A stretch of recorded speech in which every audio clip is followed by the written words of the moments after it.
Newport Beach, when we were kids, was the largest yacht harbor in the world.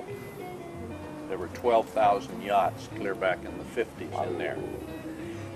And a lot of our kids, pals that we went to school with, worked on these boats. And a lot of them had sailed to Tahiti. And they'd come down and come back with these wonderful tales and the records and things. And they'd learn to play music down here. And my partner Kelly sailed down here in 1959 after the Transpac race to Hawaii. 5 big wealthy boats sailed down and he was on one. And he was in a back bar of Tahiti where all the expatriates would wind up. And there was a guy and he said, "Hey, you like it down here." In 1948, now this was 1959, he said in 48, there were 3 Americans. I think one of them came from your hometown, from Newport Beach. And they bought a whole valley. Why don't you run them down? And we ran them down, and sight unseen, we bought 400 acres. So we thought we were going to be wealthy vanilla farmers and chase the ladies, and we got half of it right on. There was no vanilla. It was you're living. We had a house between our house. There wasn't the Pearl, which was our first Bali Hai.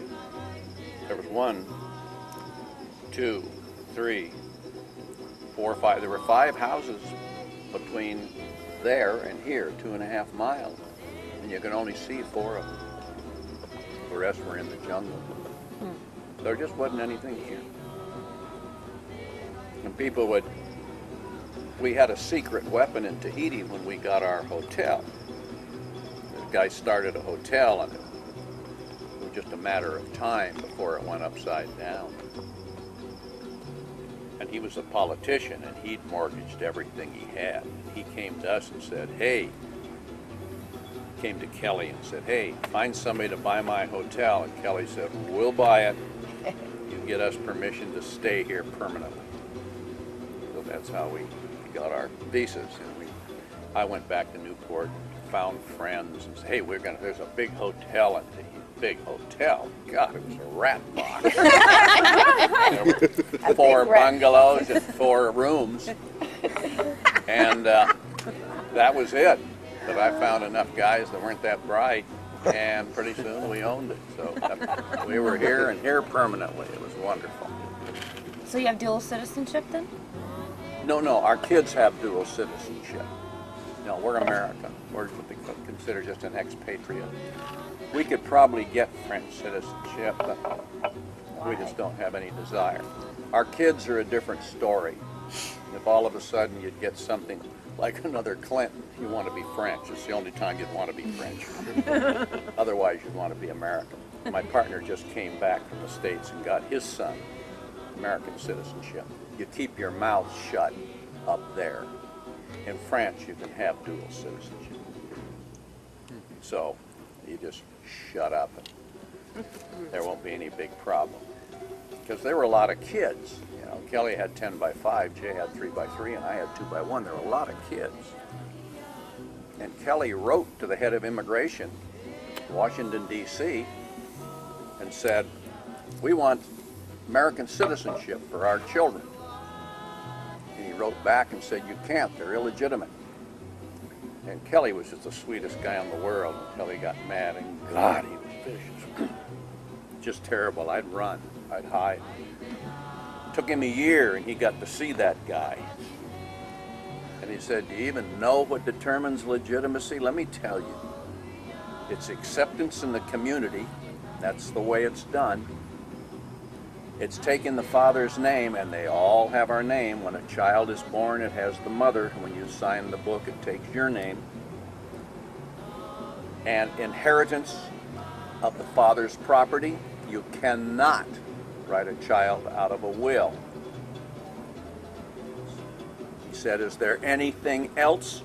And he knew what the guy was going to ask him. "Why don't you marry the girls?" Because they won't marry us, because they will not sign a piece of paper that binds them for life. So we have dual citizenship for the kids. Different story now. They get married now because there's so much land involved on both sides of the family. When you say you can't write someone out of a will, could you just give that one specific child 1%, or does it have to go 50-50? No, it's it breaks down. If you got 10 of them, you get a tenth, a tenth, a tenth. Ooh. Yeah, it's just Could be a problem. Well, that's a beautiful shot with those 3 palm trees and the planet and the clouds and, And that big the little star. hut. You know, those 3 palm trees are just incredible. yeah, they really are. They I think that's get more beautiful. You think so? We usually have these terrible noisy birds big. come in November, and they're supposed to leave in about February, and they've been with us till last week. I think they were here when were they here? Yeah. Now they seem to have gone away. Those roosters. Oh, the roosters. The roosters. Oh! Are they going to crow all day and all night? They're going to crow all night because they kept me up all last night. It's okay. No, it's not okay. They're natural. Yeah. Anybody that can grab one and kill it. I wanted rooster. I said I want rooster Frank. for breakfast. Rooster for breakfast. The largest producer of eggs in French Polynesia, when they were doing the A-bomb, you could sell anything you had, and we had 20,000 chickens we were rolling out. Don't ever get into that business. Were you just free range chickens? No. They were all in pens. And We talked last night about Chicken ranch. Oh. having light for 14 hours for the. yeah. That's right. Yeah. Mhm. Yeah. Petaluma's the Buildings. largest producer of baby chicks in the world. And a guy came in here. He said, my father's the largest producer of baby chicks in the world. I'm from Petaluma. Oh, I see. How about doing chickens? We said, we don't have that kind of money. I said, I got 40,000. That'll do it. Dollars or chickens? Dollars. So we put up four hen houses and a brooder house. And within a year, we were running a lot of eggs. We got up to 1,000 dozen a day. But as I say, they were doing the A-bombs. They had the Navy in, the Army in, the French Foreign Legion in, the scientists in. So there were a lot of people in here. And you could sell anything that you could lay.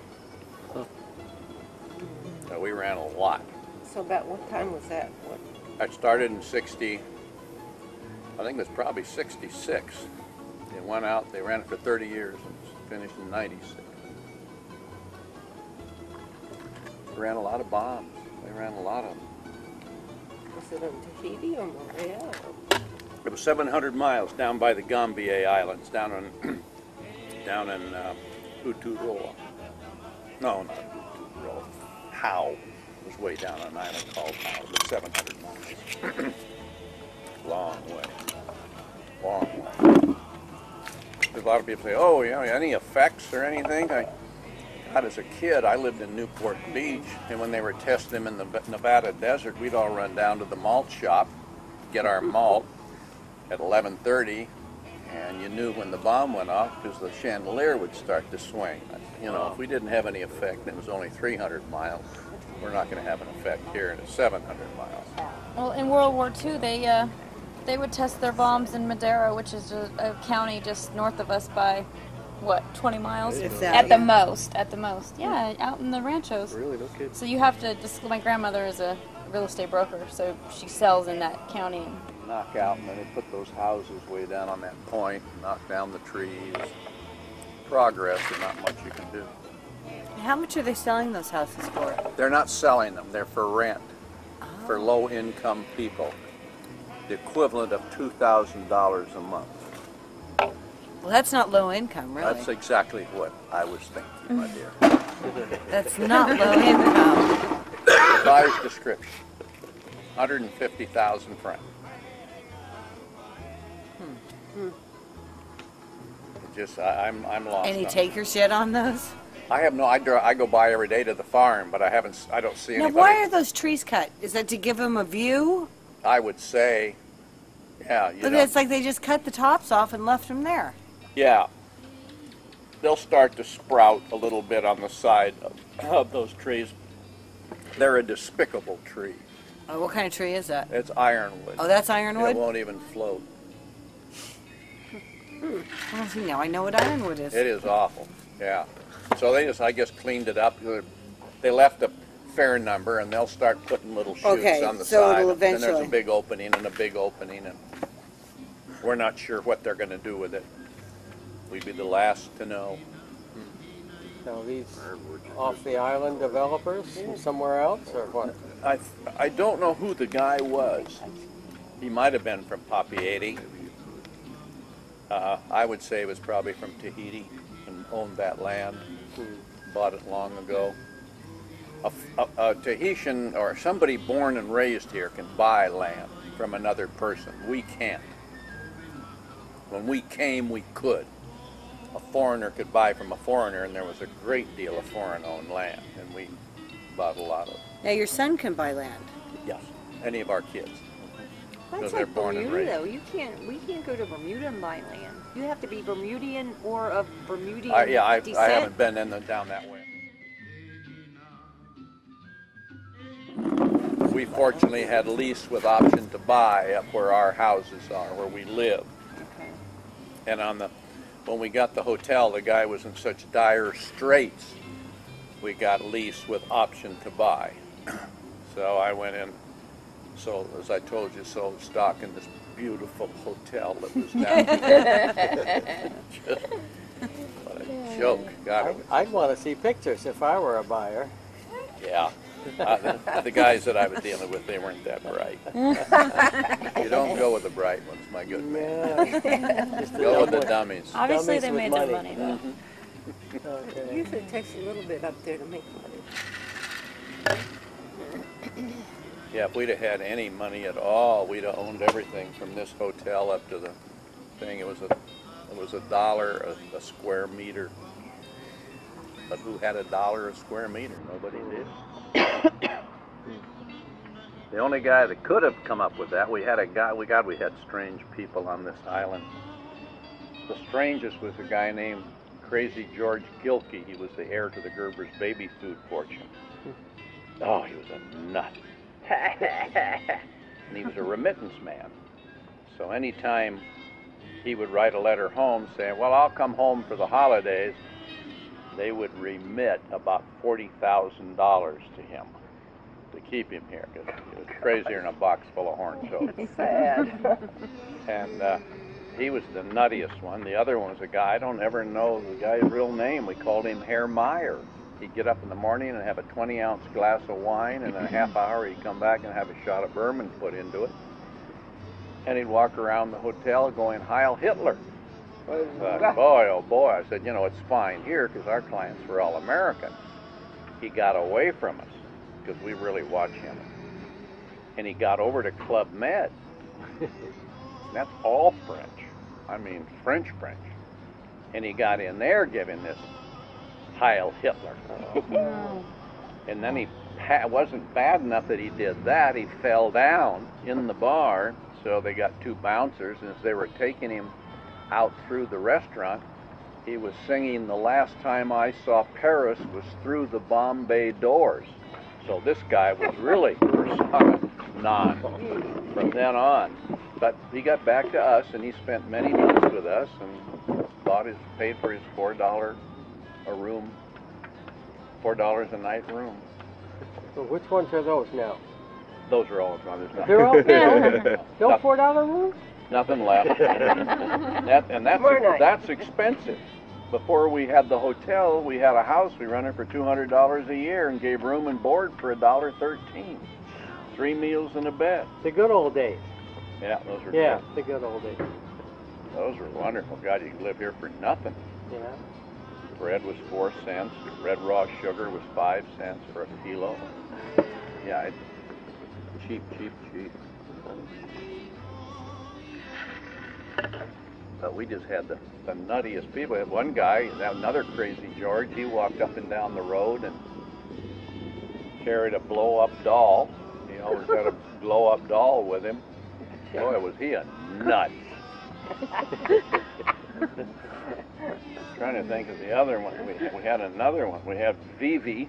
His name was Vivi. He said he was the champion octopus fisherman in the world. And we'd be having coffee on our veranda before we had the hotel, having our fried bread. Along would come Vivi with a big big spear and big octopus on the end of it. He'd come in and trade you the octopus for a liter of wine. He'd give him a liter of wine, so you Yeah, had calamari there. something for lunch.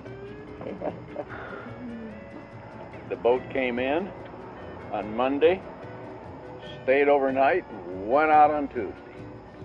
And then come back on Wednesday, stay overnight, and go out on Thursday. So you didn't have much business.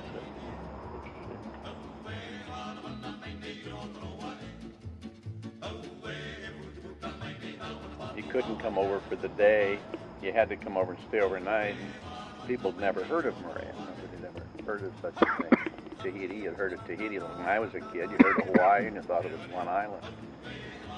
And the same down here, Tahiti. So How old were you when you came? I was 31. Partner's 26, and older partner 33. My only regret is we didn't get here sooner. God, it was fun. I bet it was. So much fun. I bet. My partner gave up the most. My partner Jay gave up the most. He had a seat on the Pacific Coast Stock Exchange, and he was doing very, very well. But he went to his boss and said, you know, I've got a chance to go to Tahiti with two pals of mine, and he said, get out of here. You can always come back and work on the floor of the exchange whenever you want. Nobody gets a chance to live their life in Tahiti. So we just packed it along with myself and other partners down we came. Were you guys, how did you meet in the first place? I was in high school, leaving high school as Jay was coming in. I was a red-blooded American youth. He was in jail at 14. Wild. So we'd heard of each other. Good evening. How are you? We'd heard of each other. Ooh, my goodness, papaya tonight. And Kelly and Jay went to USC, and they ran into each other there. And when you come back out of college, you get a bunch of you together, and you all live in a big house to cut your rent down. I think it cost each of us $30 a month for rent. You pool your money for food. It didn't cost us anything. What was that first trip like that you first came to this island? We just packed it up. We just came and that was it. How'd you get here though? I mean, yeah, my partners had to come by way of Hawaii because there was the jet field hadn't opened, and so you had to go to Hawaii, and you flew into Bora Bora. It might be dirty. Is that clean or dirty? Yes, that's okay. Yeah, okay. Back over here. You flew into the airfield the Seabees made, and then from there was a big 44-seat seaplane, and it picked you up and brought you into Papeete and dropped you off in front of Quinn's. And all the Quinn scouts would come out with their haze and lave, and everybody went into Quinn. The governor would be there. It was very colonial. I think there were 2 or 3 shells came through Papeete in World War I. I forget what hotel it hit, but it wasn't Quinn's. Quinn was a guy that came out of San